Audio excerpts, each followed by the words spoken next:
आज मी गोष्ट सांगणार आहे एका हुशार आणि धाडसी मुलीची. ती मुलगी म्हणजेच गाडगी. गाडगी वाचक नव्हे. उपनिषद काळ म्हणजे वेदांच्या नंतरचा काळ आणि महाभारताच्या आधीचा काळ. या काळात ऋषीमुनी तपस्या करत. गाडगी ही अशाच एका ऋषींची मुलगी. लहानपणापासूनच गाडगीला खूप प्रश्न पडायचे. ती आकाशाकडे पाहून विचारायची, हे आकाश इतके मोठे का आहे? तारे का चमकतात?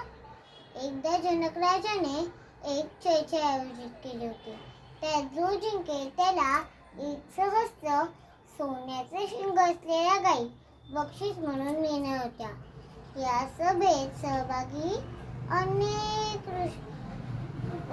व्हायला अनेक ऋषीमुनी आले होते. त्या काळातील महान ऋषी याज्ञवल्क्य देखील आले होते. गाडगी सुद्धा तिथे उपस्थित होती. सर्वजण शांतपणे ज्ञानाची चर्चा करत होते. तितक्यात गाडगी उठली. एक मुलगी एवढ्या मोठ्या सभेत उभी राहिली हे पाहून आश्चर्याने लोक तिच्याकडे पाहू लागले. पण गाडगीने नम्रपणे विचारले, हे याज्ञवल्क्य, जसे कापड धाग्यांनी विणलेले असते तसे संपूर्ण जग कशात विणलेले आहे? याज्ञवल्क्य ऋषी म्हणाले की हे संपूर्ण जग पाण्यावर आधारले आहे.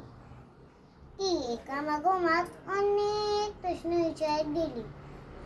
तिचे प्रश्न वेळ, आकाश आणि संपूर्ण विश्वाबद्दल होते.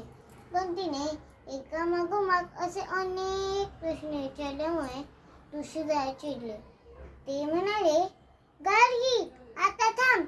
जर तू यापुढे प्रश्न विचारले तर तुझा शिरच्छेद होईल.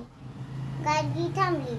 तिला माहिती होते की ज्ञानाचा आदर केव्हा करायचा, कुठे थांबायचे. दरम्यान शाकल्य ऋषींचा यामुळे शिरच्छेद झाला होता. सगळे विद्वान घाबरले. तेवढ्यात गाडगी उठली.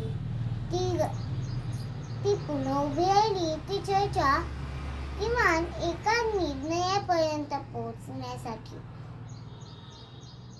तिने प्रश्न विचारला, यदिदं सर्वं अप्सु ओतं प्रोतं च कस्मिन्नु खलु आकाशो होता. म्हणजेच हे संपूर्ण जग एका आधारावर आहे. त्या आधाराचाच खरा आधार काय? याज्ञवल्क्य ऋषी म्हणाले की हे संपूर्ण विश्व एका महान सत्यावर आधारले आहे. त्याला ब्रह्म म्हणतात. आताही अनेक मोठे वैज्ञानिक याबद्दल अभ्यास करतात आणि गाडगीला पुढे ब्रह्मवादिनी म्हणून ओळखले जाऊ लागले. ब्रह्मवादिनी म्हणजे विश्वाच्या रहस्याचा अभ्यास करणारी महान विदुषी, अशी ही आपली गाडगी. धन्यवाद.